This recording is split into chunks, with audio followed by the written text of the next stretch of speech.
La la la la la la la la la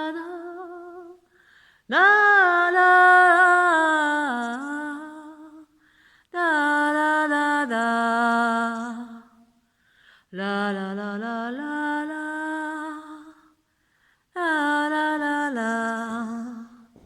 Je teste l'acoustique, même si j'ai ma voix qui déraille un peu. La la la la la la la la la la la. Da, da, da, da, da, da. Le lisse. Bien de ça qu'il s'agit. 1, 2, 3, 4, 5, 6. 1, 2, 3, 4, 5, 6. Je suis pas tout à fait ça, je crois. Da, da, da, da, da. Da, da, da, da, da, da, da, da. Da, da, da, da. Tiens, c'est quoi ça? Da, da, da, da, da, da. J'explore, hein, je suis arrivée ici par hasard.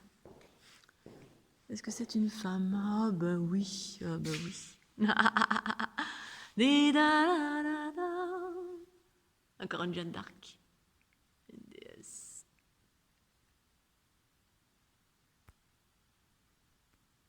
Féminin, masculin, androgyna, trinité. Da, da, da, da, da, da. Da, da, da, da, da, da. Da, da, da, da, da. Da, da, da, da. Da, da, da, da, da. Da, da, da, da, da, da. Da, da, da, da, da.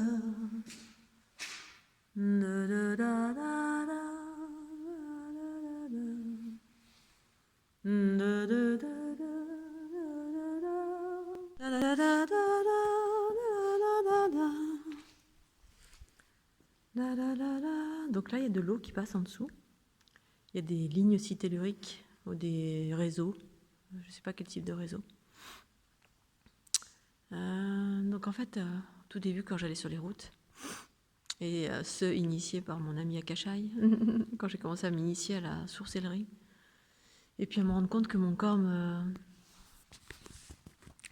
restituait des informations, en fait, quand je passais sur certains réseaux. Soit mes genoux se dérobaient, soit je sentais des vagues sous mes pieds, soit sous mes mains. Puis en fait, quand je suis sur des endroits comme ça, tiens, il y a quelque chose qui me parle. Et donc quand j'avance, je marche, ça fait dérober mes genoux dès que je passe sur un réseau. Un réseau, donc une émanation de quelque chose, soit un réseau Perret, Hartmann, Perret, Curie, ou de l'eau, ou n'importe quoi. Il y a toutes sortes de vibrations et un maillage ça peut être aussi un maillage de la structure géométrique. Et j'ai remarqué que souvent, dans les églises, certaines églises, surtout les églises qui étaient dédiées au féminin, même si c'est récupéré, voilà, il y a des icônes de la Vierge Marie, mais là comme ici, il y a des icônes plutôt reliées à la déesse guerrière, une déesse guerrière. Étonnamment, là il y en a 3. Il y a un féminin à côté, là, ici, une femme, donc ça peut être une vierge ou... Bref, je ne sais pas ce que c'est pour la religion catholique, mais j'y vois ce que j'ai à y voir moi. Là, il y a un masculin, et là, il y a une déesse androgyne. C'est-à-dire, c'est une femme en armes qui est porteuse d'un drapeau de liberté. C'est ça l'androgyna, hein, c'est le retour du principe féminin qui apporte la liberté, que propose la conscience, le retour de la conscience en soi, qui fusionne avec le principe masculin en soi, nous libérant en fait de tous les enfermements. Et donc pour revenir, effectivement, quand je marche là, ça fait... Quand je marche, je vais vous montrer, hein, quand je marche, tac, alors je vais essayer d'être centrée. Hop, voilà. J'ai mon genou qui se dérobe comme ça. Et donc, au fil du temps, je me suis demandé pourquoi, enfin, à ma conscience, j'avais plein d'informations qui me venaient. Et puis, ça me parlait juste de certains minéraux qui sont dans les genoux, dans les yeux, dans le bout des doigts, les mêmes qu'ont les oiseaux migrateurs pour de la magnétite, voilà. qui fait qu'au niveau du corps, je peux rentrer en résonance avec des émanations de certains réseaux. Et après, il y a d'autres espaces de mon être qui rentrent en résonance avec une multitude de choses. C'est ça, capter de l'information avec le corps ou avec la conscience. Et donc voilà, je m'étais intéressée à... ma conscience m'avait ouvert à ça, puis je m'étais intéressée, j'avais lu un bouquin qui confirmait ce que je savais, ce que ma conscience me disait. Les oiseaux migrateurs qui se dirigent, avec... On s'est toujours demandé comment ils faisaient pour se diriger. Pôle Nord, pôle Sud, c'est où? Ils ont de la magnétite dans les espaces de leur être. Et nous, on a ça chez nous aussi, dans notre corps. On a tous les minéraux, dont la magnétite qui permet de nous diriger. Pôle Sud, pôle Nord, reconnaître le sens côté magnétique. Alors, à l'époque, ma conscience me disait que c'était ça qui me faisait dérober mes genoux sur des réseaux, certains réseaux. Puis ensuite, la conscience faisait le reste. C'est-à-dire, j'avais mes informations issues de ma conscience qui me donnaient des informations de plus en plus vastes sur ce que je ressentais avec mon corps physique. Mais le corps physique, c'est bien plus que le corps physique. Là, on a plein d'outils qui sont en train de se révéler et qu'on commence à avoir une compréhension plus vaste de ce que c'est tout ça. C'est rien de magique, c'est juste nos capacités, nos potentiels qui se révèlent quand on est prêt, quand on purifie notre corps, il y a différents types de révélation des potentiels. Quand c'est le moment, quand on le veut, quand on le cherche. Voilà.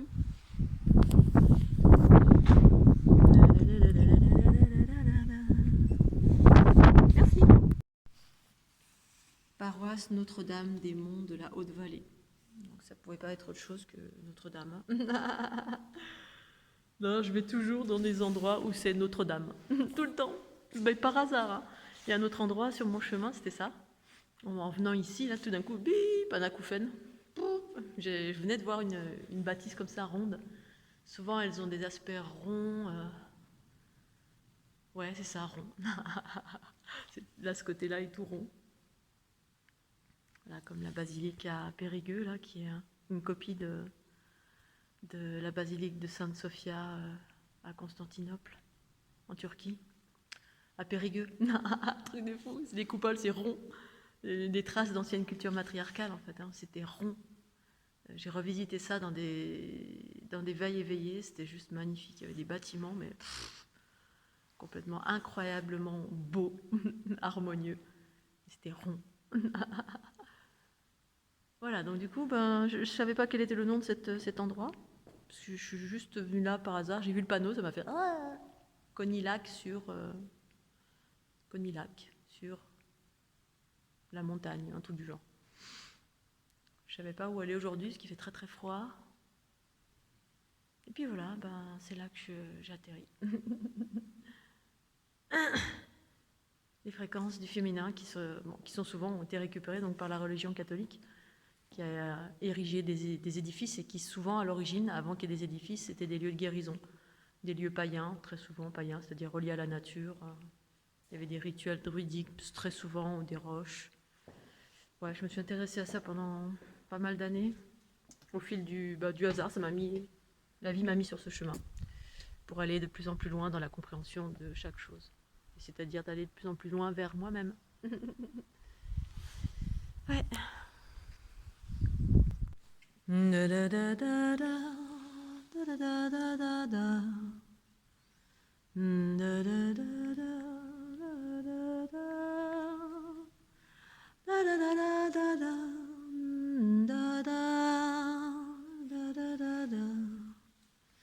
Alors souvent quand j'ai ce chant qui s'anime, souvent c'est un chant du féminin en moi en fait, de la déesse, la conscience, l'amour qui berce, qui rassure, qui berce, qui honore, qui enveloppe. Voilà, c'est pas souvent, mais là quand il vient, j'avais oublié. Quand il vient, à tous les coups, je suis sûre que je suis sur un lieu empreint de la conscience originelle, du matriarcat originel, de cet amour originel, enveloppant, conscience. Ou alors, des fois, ce chant surgit lorsqu'il y a quelqu'un qui a besoin de féminin. C'est un chant qui apaise, qui contient de la douceur, de l'apaisement, qui berce. Comme une maman qui berce. C'est exactement ça. Une maman qui berce, qui donne de l'amour. Comme tout à l'heure avec Kuro, je lui ai fait un gros câlin. Un gros câlin, parce qu'il a encore besoin de sa maman.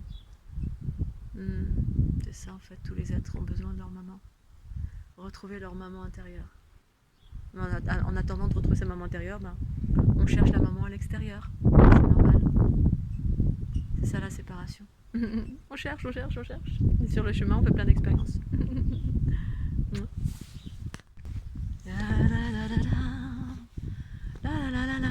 Sur le chemin de la déesse, donc, on rencontre des fleurs très souvent. Enfin, moi, la première chose que j'ai vue en arrivant ici, c'est ça, avant de rentrer dans l'édifice. C'est ces fleurs extraordinaires. Je suis en amour total. Juste pour ça, j'aurais envie d'avoir un terrain, un espace pour remplir de fleurs partout. Des fleurs. C'est tellement magnifique. C'est tellement magique. Surtout ces fleurs-là, elles ont une géométrie extraordinaire. Celle-ci là. Cette beauté.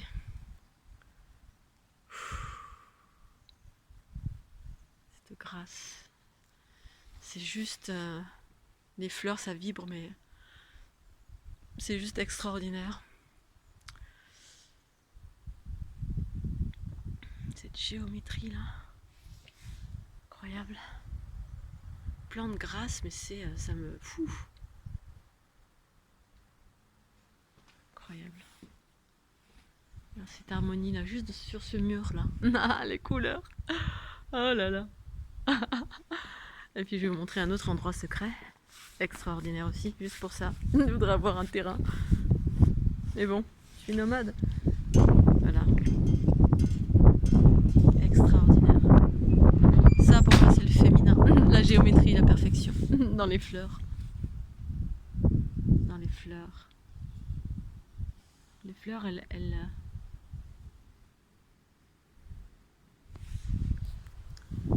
elles vibrent tellement haut. Mais tellement. C'est tellement que de l'amour, les fleurs, ça offre son parfum, ça exulte au printemps, ça offre toute cette beauté, tout cet amour, C'est juste par leur couleur, par les pétales, partout, tout.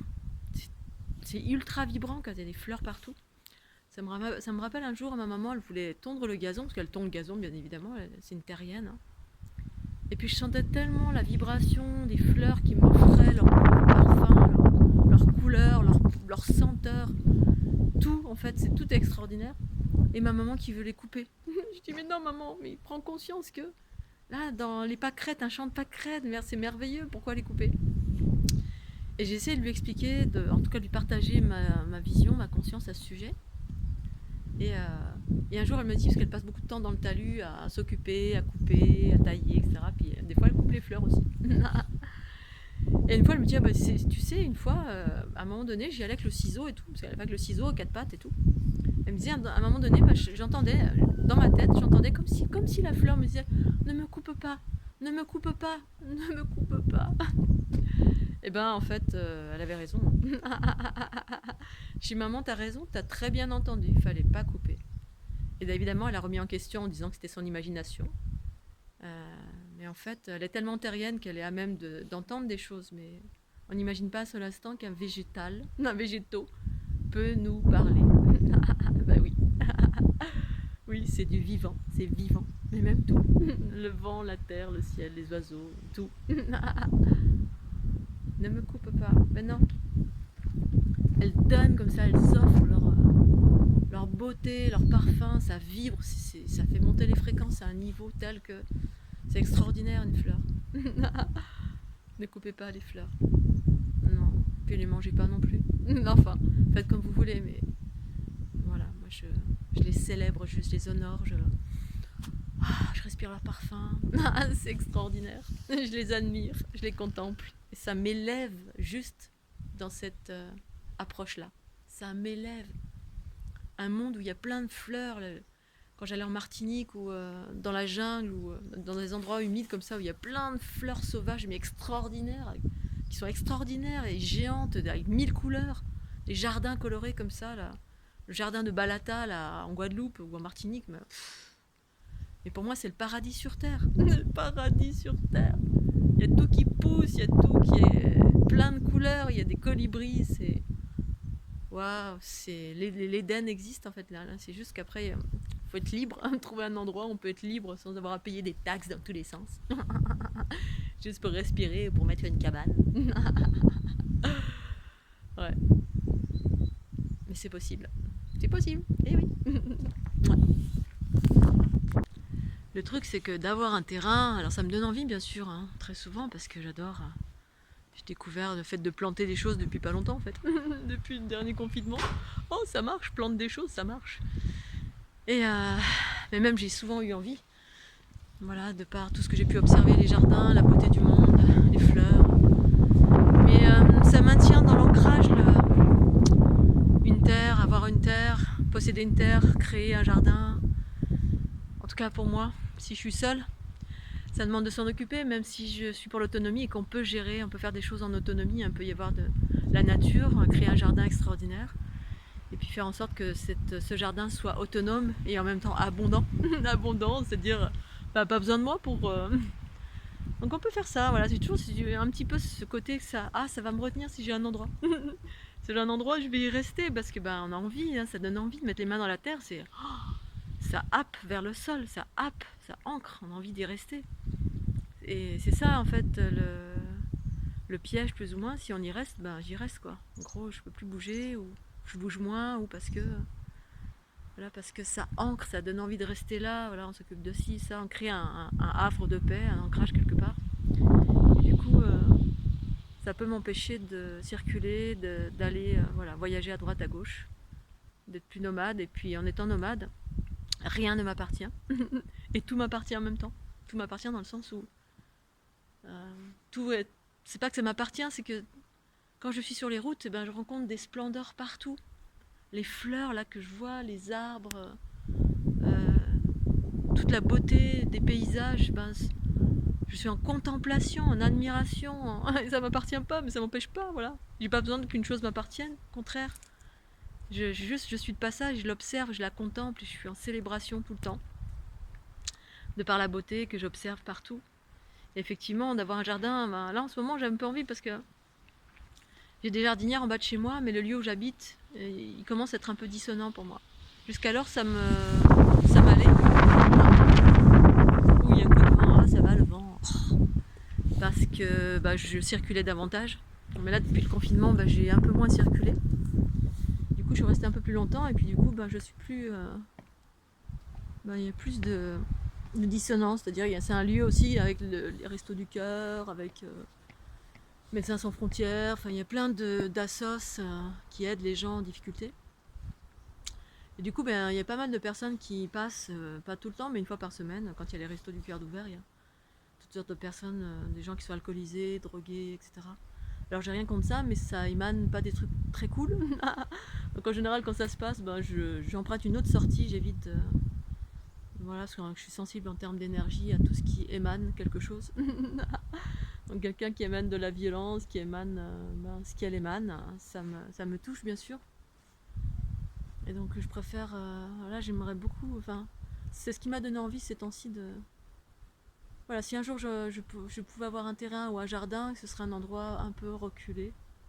Voilà, où il n'y ait pas d'environnement, pas trop d'environnement entre guillemets de basse fréquence. C'est-à-dire qu'il n'y ait que la nature, des voisins pas trop près. Petit bout de terrain, mais peut-être ou peut-être pas, je sais pas encore. Voilà, je sais que j'ai cette possibilité d'ailleurs, mais je suis pas encore motivée. Voilà, un jour ça viendra, peut-être pas. Je sais qu'il y a des endroits où je peux me poser. Mais bon, pour le moment j'aime bien comme je suis là. La beauté, l'amour est partout. Alors avant d'arriver à la petite église, là, derrière. Donc je suis arrivée par hasard ici, je suis jamais venue en fait. eh bien, je découvre un plateau extraordinaire. Enfin, c'est tout doux, c'est tout rond, c'est dominant. Dominant dans le sens où la vue est complètement ouverte. Ça, j'adore en fait. Une vue un peu en hauteur, complètement dégagée. Ah, j'adore. C'est exactement ça que j'aime. Et j'arrive et je vois des champs comme ça, illimités, tout plein de champs magnifiques, tout beau vert, des vignes et tout. Et puis, alors c'est magnifique comme ça quand on regarde. Je vous montre la vue là. Je sais pas si on voit. Au demeurant, c'est magnifique comme ça. Je regardais la beauté plastique. C'est pareil, quand on voit un être humain, on voit la beauté plastique. En tout cas, moi. Je peux voir la beauté plastique, hein, je peux voir une belle jeune femme et oh, oh là là. Un beau jeune homme. Et sauf que ça laissait présager que très rapidement, en fait, je me suis engagée dans les routes. C'est très très beau, mais assez rapidement, j'ai eu l'information oui, bonjour. L'information d'un agriculteur d'agriculture intensive. Quand il y a des gros champs comme ça, des champs, des espaces comme ça, vallonnés, magnifiques, tout vert, ça cultive. Alors évidemment, ça préserve les espaces dans le sens où il n'y a pas d'habitation, donc c'est super. Mais c'est bourré de pesticides. La terre est toute ragée la plupart du temps. Parce que c'est pas cultivé en conscience, il y a des produits chimiques qu'on met dedans. Et puis ça n'a pas loupé, je me suis engagée dans un chemin entre les vignes et les beaux plateaux verts là, que je vois derrière, je ne sais pas si on les voit. Derrière moi là. Magnifique. J'ai commencé à spasmer. Vous avez j'ai ma lèvre qui fait. Je commence à sentir des trucs pas couches. Ah punaise, dommage.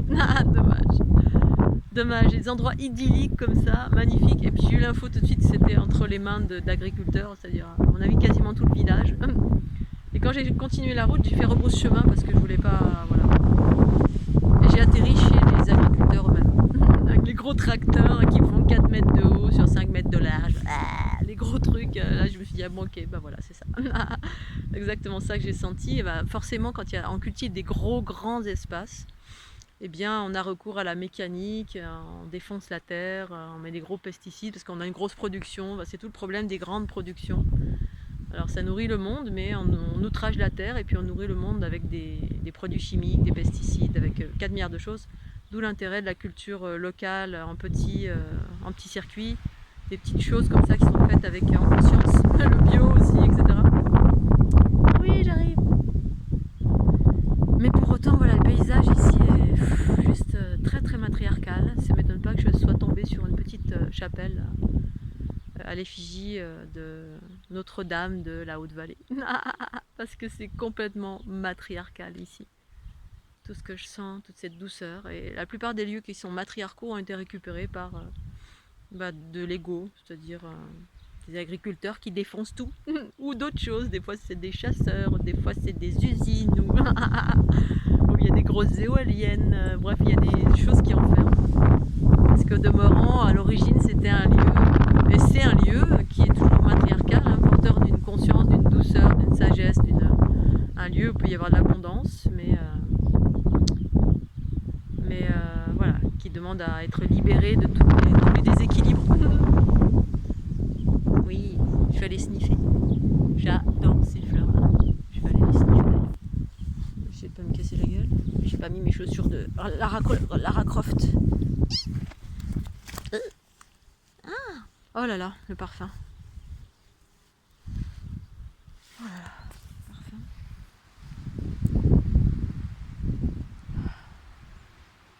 Oh là là, extraordinaire. Oh là là, le parfum. J'adore. Regardez ces fleurs, elles sont toutes petites, mais elles sont extraordinaires.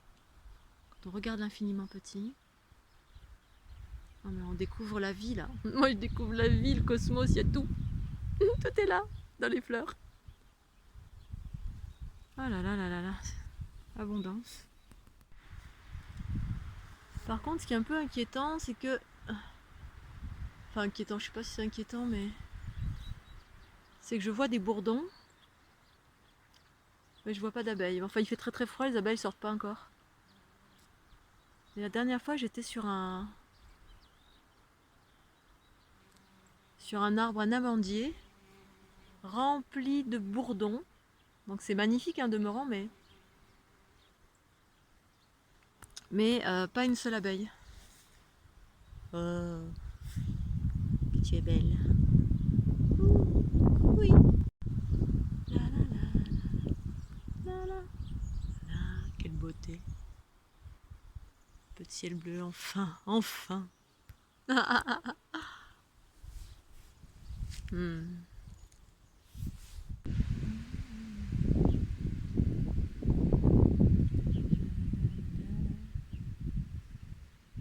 Partout il y a des fleurs. Alors je sais pas vous, mais moi en ce moment, la dernière fois, je sais plus ce que je faisais, j'étais... Ah oui, j'étais dans la nature, avec mon kangou. J'avais passé la journée dans la nature. Je sais pas si c'est le printemps ou j'en sais rien. Je regardais l'herbe, comme là je regarde l'herbe, elle est abondante, en fait je vois de l'abondance partout. Il y a des fleurs, il y a du trèfle, enfin il y a plein de... Je sens qu'il y a plein de choses, il y a du plantain, il y a plein de choses magnifiques. Et la dernière fois, je regardais l'herbe et j'ai eu envie de brouter. J'avais envie de manger l'herbe. Oh, j'ai envie de manger l'herbe. J'avais jamais senti ça, j'avais jamais vécu ça dans ma vie. J'avais envie de manger l'herbe comme une vache. Peut-être qu'il y avait des vaches à côté ou des chevaux. Peut-être que je suis rentrée en fusion avec les chevaux. Ah oui, c'est ça. Mais oui, j'étais allée voir les chevaux. Ah, c'est ça, je m'en suis pas rendu compte. Je voyais l'herbe et j'avais une envie furieuse de brouter l'herbe. Donc ce magnifique bosquet, je crois que c'est du Pittosporum, mais je sais plus, je suis pas sûre. Avec ses fleurs extraordinaires. Donc la prochaine fois que vous en voyez, surtout sniffer parce que c'est extraordinaire. Le parfum, extraordinaire. Là on a un néflier. Je sais pas si on voit. Un beau néflier. Évidemment il n'y a pas de nèfle dessus. Mais...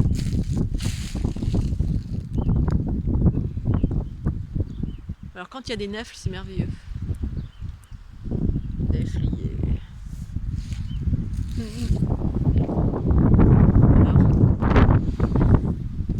Muscaris. Oh là là, oh le parfum. Oh. D'habitude je les vois en sauvage. Oh là là là là là là, merveilleux. Punaise. Oh là là. Puissiez voir les paysages qui sont magnifiques. C'est verdoyant, c'est waouh. Je découvre.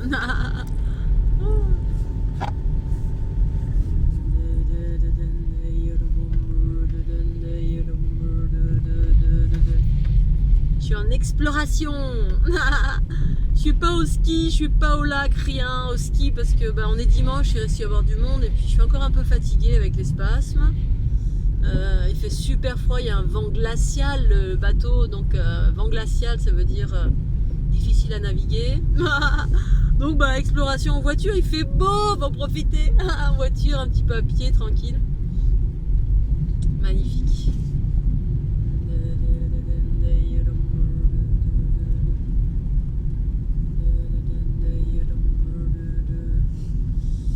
Allez, je vais explorer ici.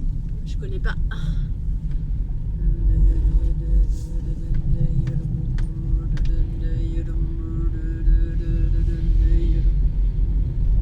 Ce qui est chouette ici, en fait, dans cette région, c'est qu'il y a des espaces et des espaces et des espaces, mais sans rien, sans rien, sans aucune habitation, juste la végétation. C'est ce que j'avais adoré la toute première fois que je suis arrivée dans l'Aude. J'étais venue pour une... Donc la toute première fois que je suis venue dans l'Aude, j'étais venue pour une manif de... un truc de chamanisme, je sais plus quoi, enfin bref. Donc j'étais venue passer un week-end et je connaissais absolument pas. Et je venais à l'époque j'habitais dans les Alpes-Maritimes, donc un endroit où il y a relativement pas mal de densité, en tout cas dans les espaces côtiers. Et puis arrivé là-bas, mais à un moment donné, je prends une route pour arriver, c'était à Bugarach la première fois, mais je connaissais pas, la manif était là-bas. C'était un truc qui se passait à Bugarach, mais je connaissais absolument rien à Bugarach, mais rien de chez rien. Et on traverse à un moment donné du bord de mer jusqu'à arriver à Bugarach, on traverse Je sais plus comment ça s'appelle, si c'est...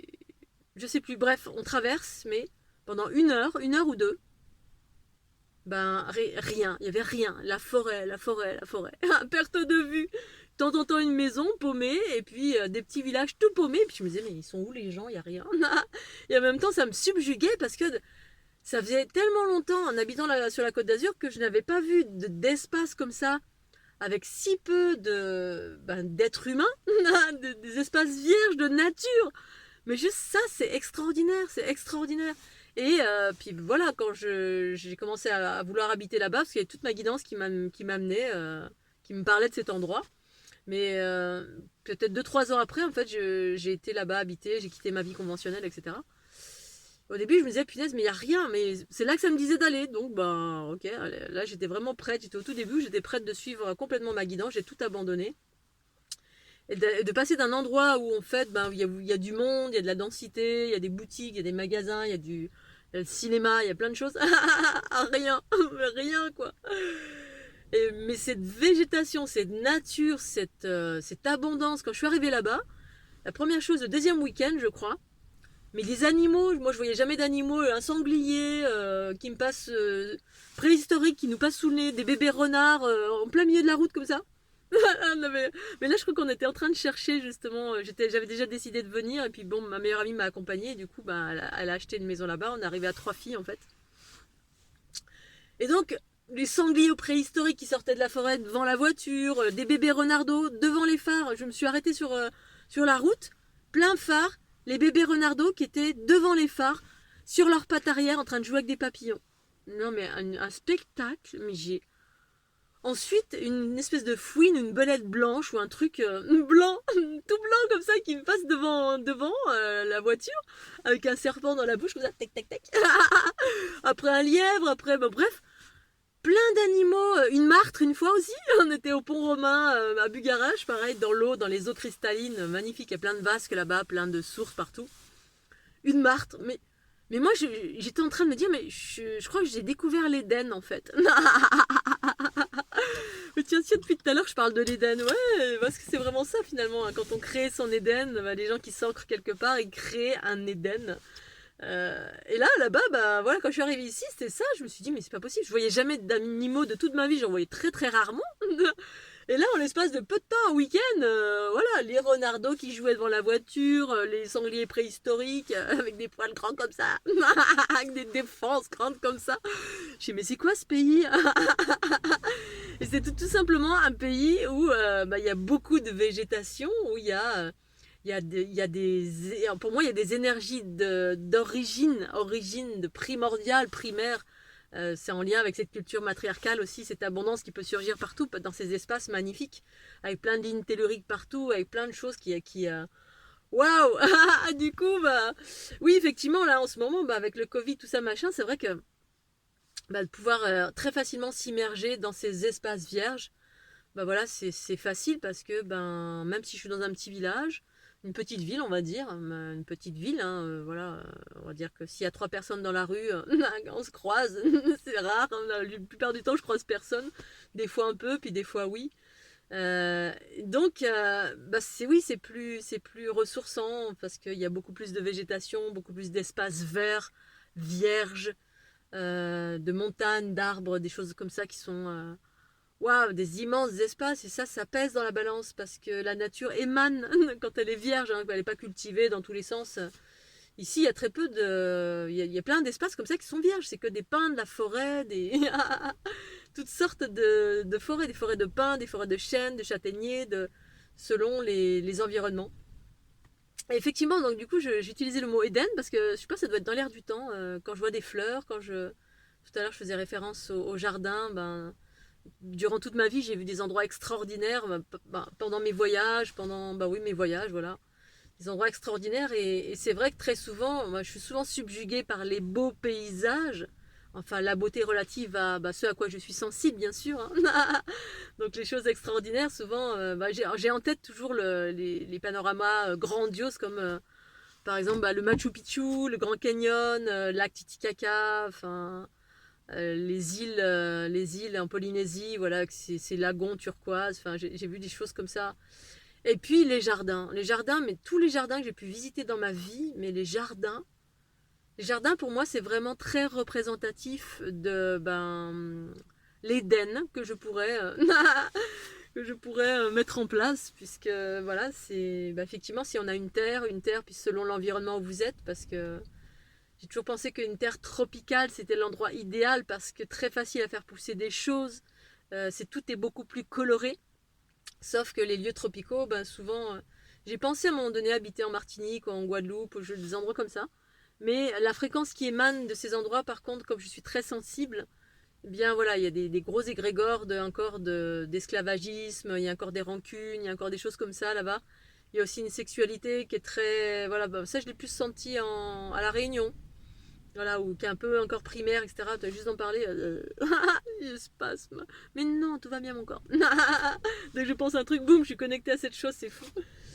Mais c'est vrai que cette notion d'Éden, ouais, voilà, si là aujourd'hui je pouvais être dans les jardins de Balata en Martinique, mais je crois que je serais toujours autant en admiration. Voilà, on peut se transposer très facilement, en tout cas moi, un endroit comme ça où c'est serein, où vous savez, vous entendez la petite fontaine qui coule, parce que vous avez des fontaines de partout, hein, l'eau qui coule, c'est une vibration extraordinaire qui génère de la paix, de la fluidité.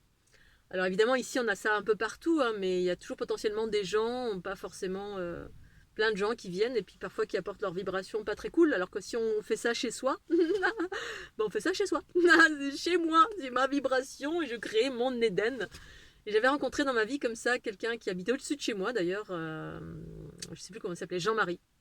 Donc Jean-Marie, je te remercie de m'avoir fait découvrir ton lieu. C'était il y a quelques années en arrière. Maintenant, cette personne est partie, ou je sais plus, elle doit faire des allers-retours. Elle habite en Suisse, elle est suisse. Qui avait créé un Éden, mais un Éden avec une maison de hobbit, une maison de hobbit, des petites cabanes de gnomes, de lutins, des fleurs de partout. Il y avait même des canaris qui étaient en liberté. Enfin, c'est une artiste qui avait créé ça avec lui, mais c'était d'une beauté, et ça l'est toujours certainement, sauf que maintenant j'y ai plus accès, enfin, j'y vais plus parce que voilà. Mais j'ai eu la chance Jean-Marie m'a fait visiter, j'ai gardé une fois son lieu. Voilà, donc voilà, quand tout est fait en conscience, en harmonie, qu'on peut créer ses rêves, il y avait des huttes. Moi, je sais que si j'ai un terrain, je recommencerai à faire mon carter, c'est une évidence. Je suis pas allée jusqu'au bout de ce truc, puis j'en ai rêvé cette nuit en plus, c'est fou. J'ai rêvé de cette nuit. Alors, ce que j'appelle un carter, c'est. J'ai appelé comme ça pour les personnes qui connaissaient pas, mais en fait, c'est plutôt une hutte, une espèce de hutte ronde ou une sphère, quelque chose de rond. En terre, paille, avec une structure soit en bambou, soit en buis. Enfin, à l'origine, ma conscience m'avait montré, j'étais tombée sur un terrain qui venait d'être complètement coupé, des buis qui avaient été coupés par certainement un propriétaire forestier. Et j'étais désolée de découvrir ça, et puis ça me met juste de la violence, t'as juste d'en parler. Dès que je suis connectée avec un truc, boum, ah là là, mais non, arrête, hein. La pensée créative. Et donc, je m'étais dit, je vais leur redonner une deuxième vie, puisque le monsieur a tout coupé, alors que le buis, c'est une essence qui est pour moi qui est sacrée, puis tout est sacré en même temps, hein, mais waouh, vraiment avec laquelle j'avais beaucoup, beaucoup de liens. Je me sentais très proche du buis, ça vibrait très fort. Et puis, je tombe là-dessus, alors que je voulais faire justement un habitat en hutte. Et puis voilà, donc j'ai commencé ma première structure comme ça d'habitat dans la nature. Bon, j'avais pas de terrain, j'avais trouvé un endroit, je me suis dit je vais me poser là, je demande à la nature me dit oui. Et voilà, j'avais fait une première hutte avec ces buis pour leur redonner une deuxième vie parce qu'ils avaient été coupés, les pauvres. Au moins qu'ils aient eu une utilité. Et cette utilité, c'est que j'ai fait un maillage comme une hutte de sudation, si vous connaissez. Pour créer ma structure de mon habitat à l'époque, c'était il y a plusieurs années en arrière. J'avais créé aussi une sorte de projet, tout un projet autour de ça que j'avais transmis à la mairie, à laquelle la mairie de Arques où j'habitais à l'époque. Tout un projet qui est d'ailleurs en ligne sur un site, un projet de création de jardins avec un partage des savoirs, un partage de savoir de de création intuitive de chaque chose. Et puis un lieu artistique qui élève, voilà, dans la nature, en utilisant des choses soit vivantes, soit des œuvres en plein air, mais dans un jardin. Et mon habitat, je voulais que ce soit une œuvre artistique. Voilà. Je voulais que ce soit un habitat, comme une hutte de sorcière, une hutte de magicienne. Là. Comme dans les dessins animés, vous allez dans la forêt, puis tout d'un, une clairière. Oh, il y a Blanche-Neige. Avec sa hutte et sa petite cheminée, là, comme ça, avec les herbes dessus, les petites fleurs. Ben moi, je voulais faire ça. Alors, ça provenait directement de mon imagination. Et puis après, j'ai vu qu'il y avait effectivement quelqu'un qui faisait ce qu'on appelle des kerters. Ces maisons en fait qui sont faites en j'imagine terre-paille aussi, chaud, je sais pas. Bref, moi j'étais en mode intuition, je me suis dit je vais faire ça, ça et ça, je cherchais pas les considérations à qu'est-ce qu'il faut mettre, quand, comment, pourquoi, je réfléchis pas trop, j'y vais à l'intuition tout le temps. Et puis j'avais commencé à fabriquer ça et voilà. Et puis bon, du coup ça s'est pas bien passé, les chasseurs sont passés par là, ils m'ont tout défoncé. Mais bon, c'était juste et parfait parce que voilà, j'étais pas seule à construire ça, j'avais pas ma pleine conscience qui était dans cette construction. Il y avait aussi ma partenaire de l'époque qui était pas dans les mêmes considérations que moi, même si voilà, elle était dans cette dynamique, mais elle n'était pas équilibrée dans ses polarités. Et du coup, il faut vraiment être équilibré pour que quand vous faites un habitat comme ça dans la nature, juste en demandant à la nature, ça fonctionne.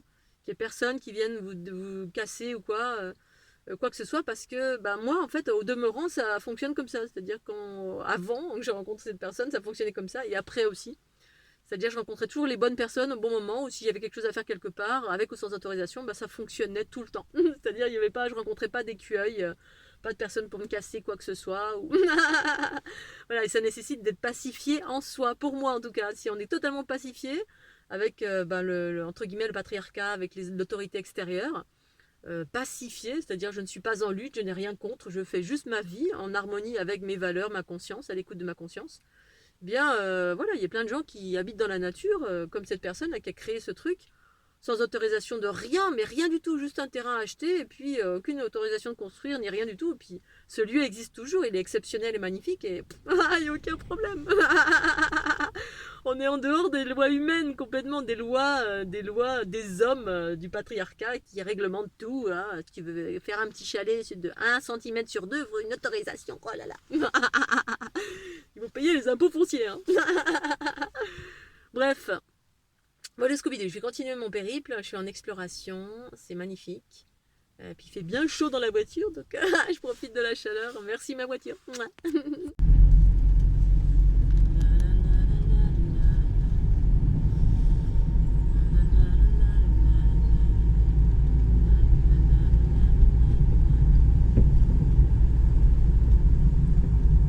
C'est magnifique. Ouh.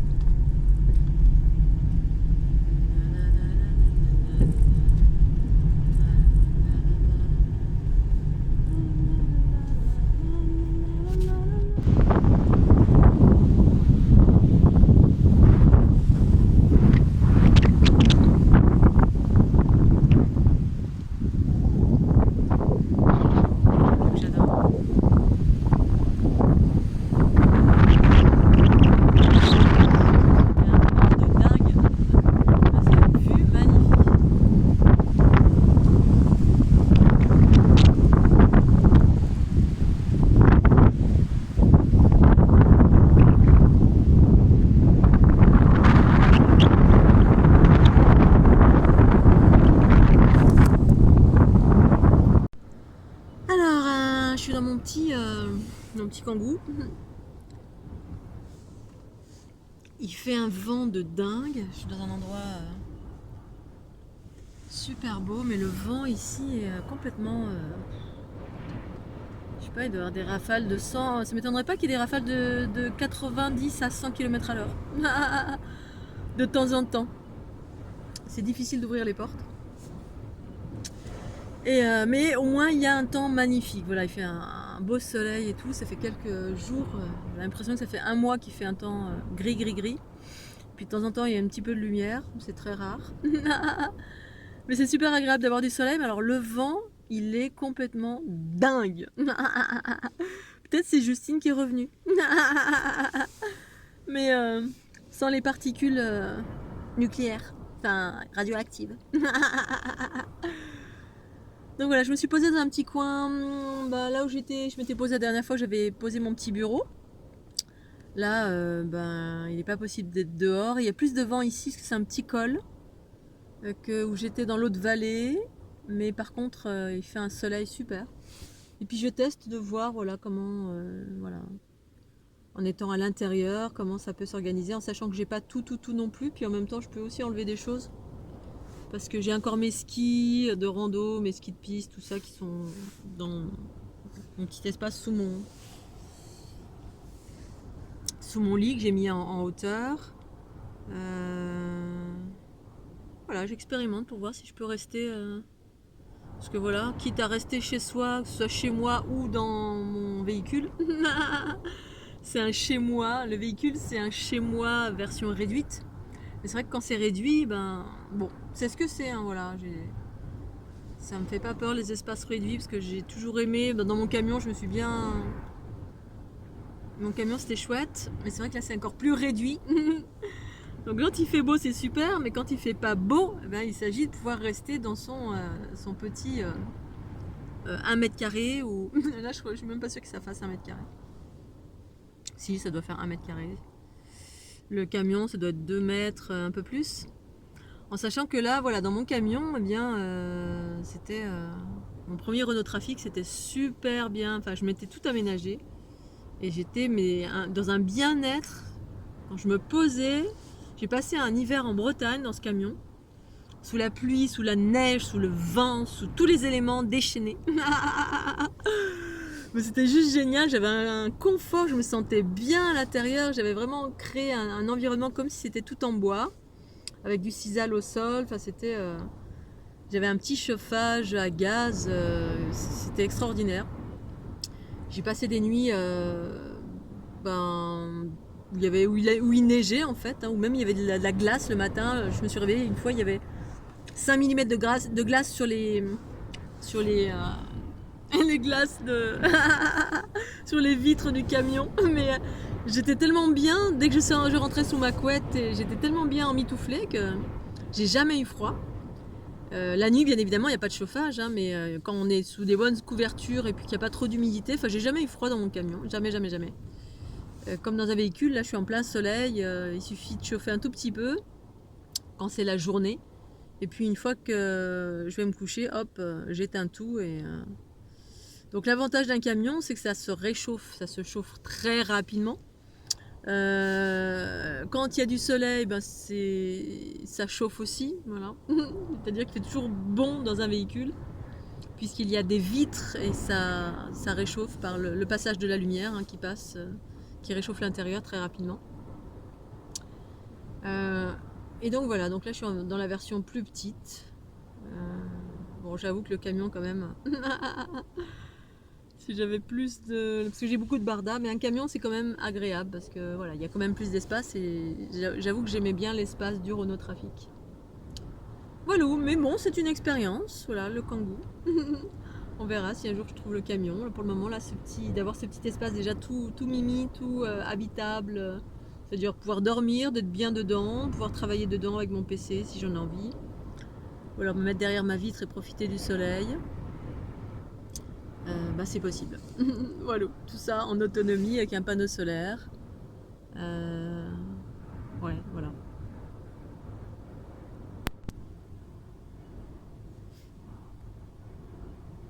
Ça ballotte, hein.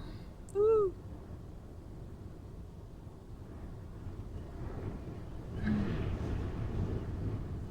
Je suis secouée dans le véhicule. Ça bouge. En même temps, j'ai une prise au vent assez importante. Je me suis pas mis dans le sens aérodynamique parce que je voulais être en face du soleil pour que ce soit bien illuminé voilà, à l'intérieur, pour voir un petit peu comment je me sens en étant dedans et tout dedans et fermé. C'est-à-dire que là, voilà, quand il fait très beau et chaud, on peut tout ouvrir. Ici, là. Quand il fait très très froid, comme là, grand soleil, mais moins 50. Rester dedans, dans un environnement confiné, là tu sors pas. Si je peux, mais il fait froid. Voilà, faut savoir ce que ça fait. Expérimenter.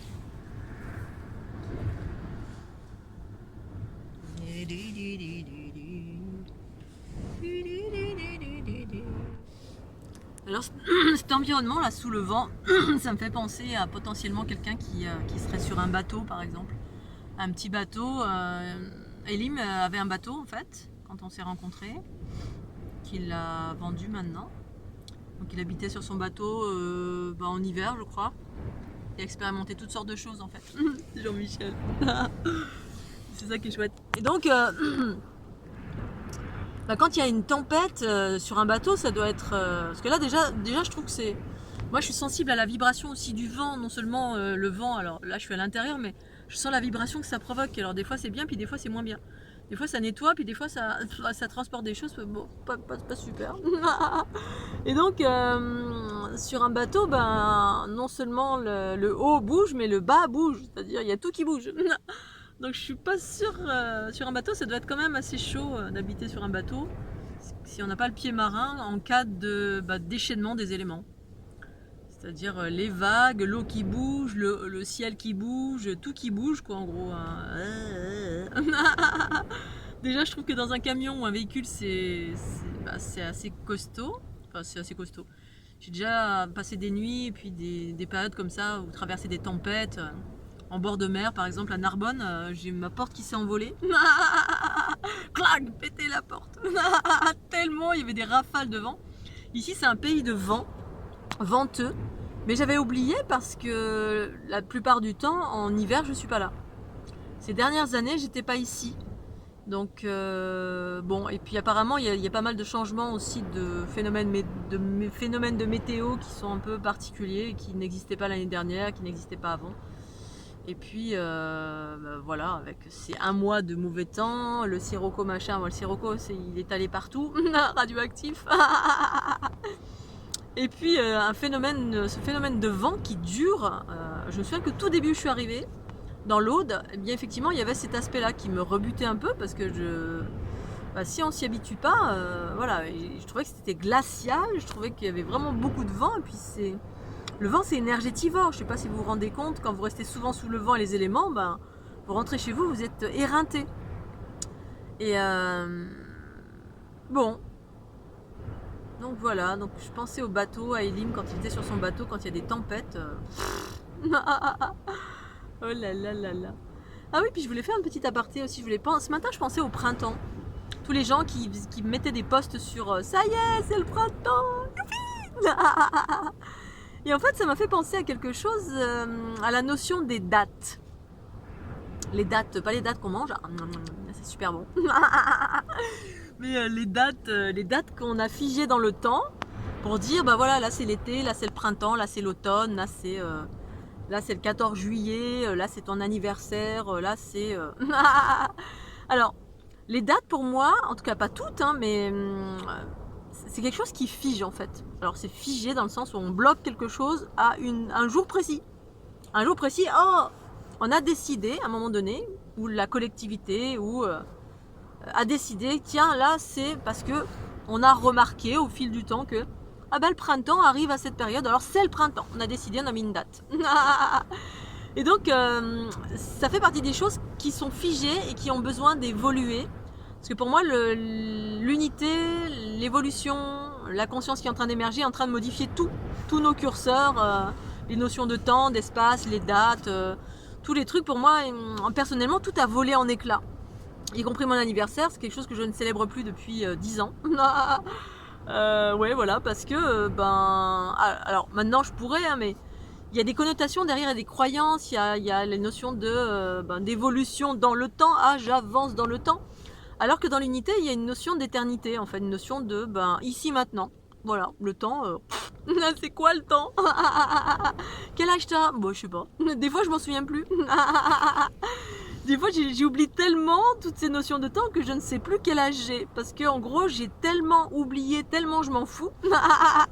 Et en fait, forcément, il y a toujours des êtres humains extérieurs qui vont me ramener, me figer quelque part. Parce qu'une date, tu as... Et voilà, et ça fige dans le temps. Et du coup, je perds mon éternité. Parce que l'éternité, c'est le non-temps. Alors, non-temps étant quand même, parce que le temps dans le sens où on peut fixer quelque chose, un rendez-vous à quelqu'un, voilà, c'est fixé dans le temps pour se croiser quelque part, etc. Mais il y a d'autres notions comme le printemps. Ça fait des années pour moi que, plutôt que de me fier à une date et puis célébrer une date qui finalement ne correspond plus à rien aujourd'hui, le printemps avec tous les dérèglements ou les modifications et évolutions de la météo, des saisons, etc. Tout est en train de se reconfigurer, enfin tout le monde le remarque bien évidemment, tout change, il y a du vent, il y a plein de choses qui se modifient, il y a des tempêtes qu'il y avait ici qu'il n'y avait pas avant, les océans sont en train de se modifier, bon bref. Et puis on a remarqué depuis très longtemps que le printemps il arrive quand il arrive, c'est-à-dire c'est plus à une date précise, il vient bien avant et qu'on peut noter le printemps à partir de nos observations et non plus d'une date qui fait qu'effectivement il y a une collectivité qui va célébrer, je célèbre ou je célèbre ça, ou... Mais en fait tout est en train de changer, donc on est en train de célébrer un truc qui n'existe plus. Le printemps on le célèbre ce jour-là, mais en fait il est déjà arrivé depuis longtemps. Ça a déjà bourgeonné, les fleurs sont là, les oiseaux chantent, les nids sont en train de se faire. C'est déjà là, et du coup, de rester sur une date ou s'arrêter à une date et célébrer une date de quelque chose qui, comme on est en plein chambardement, en pleine évolution de tout ça c'est balayé, c'est plus que réduit à nos appréciations et nos observations dans l'instant présent de ce qui se produit. Bon, hormis peut-être les équinoxes, tout ça, il y a encore, je sais pas, parce que j'ai pas vérifié si c'était une réalité, hein, la durée entre, pas les équinoxes, mais oui, ce genre de choses où il y a le jour et la nuit qui sont de même durée. Peut-être que ça c'est encore une réalité, mais j'ai pas mesuré clairement pour savoir si c'était une vraie réalité qui n'a pas elle aussi peut-être évolué. Donc la célébration des dates c'est anti-évolutif pour moi parce que c'est des choses qui appartiennent au passé maintenant, tout est en train de se modifier. Et donc alors évidemment après il y a plein de gens qui font des rondes, tout ça, qui vont faire des danses et célébrer des choses, youpi. Donc ça fait une énergie collective positive tant qu'il y a une célébration. Mais en même temps, ça correspond plus à rien. Donc du coup, c'est même pas une réalité. C'est comme célébrer le 14 juillet. Puis aujourd'hui, nos enfants, ils savent même plus ce que c'est. Même moi, 14 juillet, c'est quoi? Alors effectivement, pour les enfants, pour les personnes qui ignorent l'origine d'une date, qui pour la plupart du temps a été modifiée, transformée, récupérée, comme Noël, comme tout ça, ça a été modifié. Voilà, là-bas, c'était bien autre chose. Récupéré par les religions, récupéré par... Puis mais voir... détourné dans le temps, mais quand on n'est plus dans le temps, en fait, dans les notions du temps, en gros, voilà, on est dans l'éternité, l'instant présent, ce qui se passe ici, maintenant. Et en fonction de ce qui se passe, je m'adapte. C'est le printemps, ok, super, je vais le sentir en moi, je vais le sentir dans voilà, dans mon entrain, dans mon énergie vitale, dans la nature, je vais regarder les oiseaux, je vais regarder les fleurs, tout ça. Et puis, voilà, je voulais parler de ça parce que ça fait partie des notions encore qui... pareil, qui fige, les gens qui... il y a une date, c'est le printemps, ça y est, youpi. Ça fait déjà 15 jours que c'est le printemps. Youpi, youpi quand tu regardes dans la nature, youpi, je le vois, je l'observe. Et donc c'est comme, voilà, comme les histoires de la fleur de vie ou de la fleur de l'unité, on est figé dans un truc parce que pendant des éons et des éons et des éons, on a dit que ça, cette date ou cette chose, ce machin, c'était ça. Alors effectivement, ça génère des choses parce qu'on a une sensibilité qui fait que... Mais il y a une multitude, pléthore de choses sur cette planète qui font partie de l'ancien, qui, à travers les dates, à travers l'âge, à travers les célébrations de tel jour, machin, bidule. Et puis ça a été modifié au fil du temps, tout le temps. Justement parce que d'une civilisation à une autre, quelle qu'elle soit, les dates on les a changées, les calendriers ont été changés 4 milliards de fois. Il y a le calendrier maya, grégorien, lutétien, j'en sais rien, on s'en fout. Avec des dates différentes. Bref, voilà, je voulais parler de ça parce que j'ai trouvé ça intéressant. Pour autant, c'est porteur d'un message positif, bien sûr, quand quelqu'un célèbre tel truc ou tel truc. Mais très souvent, ce serait intéressant de s'interroger, de se dire, mais est-ce que c'est une réalité? Je célèbre un truc, mais est-ce que c'est une réalité ici, maintenant, dans mon instant présent? Ah, mais non, le printemps, mais ça fait 15 jours, moi, que je le vois, le printemps. Pourquoi je le célébrerai aujourd'hui? Parce qu'on répète des trucs en boucle, parce qu'il y a une date qui a figé quelque chose, une information qui est engrammée. Je célèbre machin truc bidule, je célèbre ça. Et puis finalement, ça correspond à plus rien du tout. Ça peut être anti-évolutif ou pas, ça dépend des individus. Où vous en êtes, qui vous êtes, comment vous fonctionnez, si vous êtes middle entre les deux, l'instant présent aussi. Bref, on peut transcender une multitude de choses. Mais voilà, aussi c'est cette notion relative à l'âge, pareil, bon, quel âge t'as? Je sais pas, je m'en fous. Et toi? Je s'en fous. Allez, éternité ici maintenant de la conscience qui est la joie, la bonne humeur de chaque instant et l'adaptation à chaque instant de ce qui se passe. Voilà, je voulais partager cette petite conscience d'humain de ce matin à mon réveil. Alors je sais pas raconter, mais ce matin j'ai été au marché. Je voulais vous parler de ça parce que ça me revient là à l'esprit. Je vais patiner. J'ai été au marché ce matin pour aller aux fripes parce qu'il faisait un temps superbe, il faisait très froid, bon donc du coup pas de sport, rien. Tranquille les fripes, je me suis trouvé une belle petite chemise et une belle petite robe bleue, une chemise avec des petits motifs roses bien évidemment. Rose. La couleur, la piqûre en couleur, c'est souvent rose. Voilà, maintenant ceux qui me connaissent, vous savez. C'est ma couleur de ces dernières années. J'ai pas toujours été en rose, j'ai à peu près expérimenté toutes les couleurs. J'ai d'abord commencé en noir. Noir, c'est noir. Il n'y a plus d'espoir, c'est ça. Et donc ce matin, je fais le marché et pendant que je suis en train de regarder les fringues, je croise un gars, mais un gars multicolore, un drag queen, je sais pas ce que c'était. Mais il était en couleur, il avait un legging, donc un legging, c'est-à-dire un collant multicolore, avec des rayons multicolores. Il avait des chaussures de drag queen rose pétard, vinyle rose pétard, sur des talons hauts comme ça. Bon, au début, je croyais que c'était une fille, puis en fait, après, j'ai vu que c'était un garçon. Je me suis dit, oh, trop bien, mais trop bien. Tout en couleur, un bonnet en couleur. Il avait pas du rouge à lèvres, mais du bleu à lèvres. Il s'était fait les pommettes, je sais plus en quelle couleur, bref. Mais magnifique. Quand je l'ai vu, je fais oh mais quel bonheur d'avoir des gens comme ça qui osent, qui y vont quoi. Allez, on montre de la joie, de la couleur. La couleur c'est la joie pour moi. C'est un artiste, toutes les palettes de la vie, c'est toutes les couleurs, sauf le noir. Ah si, bon d'accord. J'ai commencé par le noir. Oh, c'était sombre. Quand j'étais jeune. Oh oui, c'était sombre. Et puis à un moment donné, donc j'ai fait un gros bisou, je fais des grands, voilà, un grand, ouais, génial, merci, vraiment, plein de bisous pour oser être et montrer ça dans ce monde-là où on est en train de... Bon, en même temps, ici, nous, c'est pas vraiment ça. L'Aude, en tout cas la Haute-Vallée de l'Aude, c'est les irréductibles gaulois. Vous allez au marché, vous allez voir que c'est comme s'il se passait rien en fait. Hein. Tout est normal, voilà. Tout le monde est dans bonne entente, avec ou sans le masque, on s'en fout. Et puis il y a plein d'irréductibles gaulois partout. Et puis je le croise et le entrecroise et le recroise. Et puis à un moment donné, je vois une petite fille tout haut comme 3 pommes là, puis qui le voit. Elle voit, puis elle est comme ça, elle regarde, elle fait. Mais quand elle était bouche bée. Et puis elle regarde ses chaussures. Elle comprend rien. Et je vois la petite fille interloquée, elle s'interrogeait, donc du coup je m'arrête devant elle et je lui parle, je dis tu t'interroges? Est-ce que tu t'interroges? Qu'est-ce qui t'interroge? Voilà, je suis allée la voir, je lui dis qu'est-ce qui t'interroge? Je voulais savoir ce qu'elle pensait. Elle était en train vraisemblablement d'être interloquée par... Et elle me dit mais il porte des chaussures de fille. Je dis oui alors, il est plein de couleurs. C'est génial, regarde, moi j'ai plein de couleurs. La couleur, c'est la joie.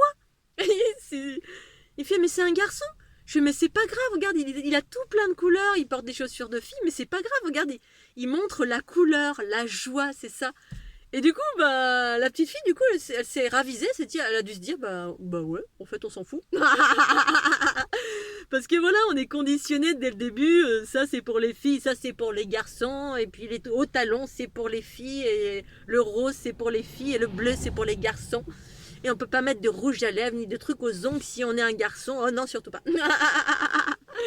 Et là, le monsieur, évidemment, l'intention c'était je suis comme je suis, et puis je montre de la couleur à travers son excentricité.